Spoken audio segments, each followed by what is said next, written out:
प्रिय बंधु माने आपण माने जदि जीवन में आत्मसम्मान और सुख शांति चाहूँगी ताहले निश्चित भाव में आपन को ये भिडटी बहुत उपकृत हेबो। आपणतु यही 8टी उपाय। प्रथमटी है कौन प्रकार आत्मसम्मान सह बुझामणा करंतु नाही। द्वितीयटी है केबे मध्य डाक्तर वकिल आउ निजकु मिछ कहंतु नाही।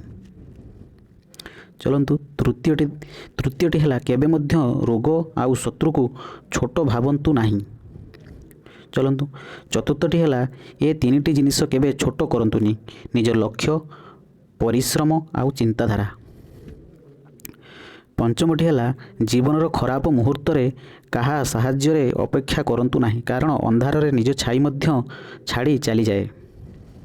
षष्ठटी है कहार मध्य अपमान करंतु नाही। वृद्ध विधवा छोट पिला असहाय को सर्वदा सम्मान दया भावर सह आचरण करने निश्चित भाव दरकार।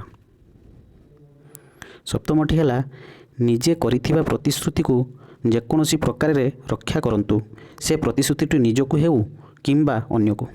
अष्टमटी है प्रथम थर जदि काहाठू धोखा मिलिला क्षमा कर दियो, जदि द्वितीय थर मिले सतर्क कराई दियो, आउ तृतीय थर मिले निज जीवन रू से व्यक्ति को दूरेई दियो। तो बंधु माने यही 8टी उपाय जदि आपण माने आपनकर जीवन रे पालन करंती ताहले निश्चित भावे आपण मानकर जीवन सुखमय एवं आत्मसम्मानजनक होई परिबो एवं आपण आत्मसम्मान सह बंची पारिबे। तो बंधु माने आपण मानकु ई भिडियोटी केमिति लागिला निश्चित भावे मतामत देई जणांतु एवं जदि भिडियोटी भल लगी थाए ताहले हमर यूट्यूब चैनल को सब्सक्राइब करंतु, भिडियोटी को लाइक करंतु एवं भिडियोर बेल आइकन रे क्लिक करंतु जहाँ फल आपन को आगामी भिडियो गुड़िकर नोटिफिकेशन समय रे मिल पारिबो।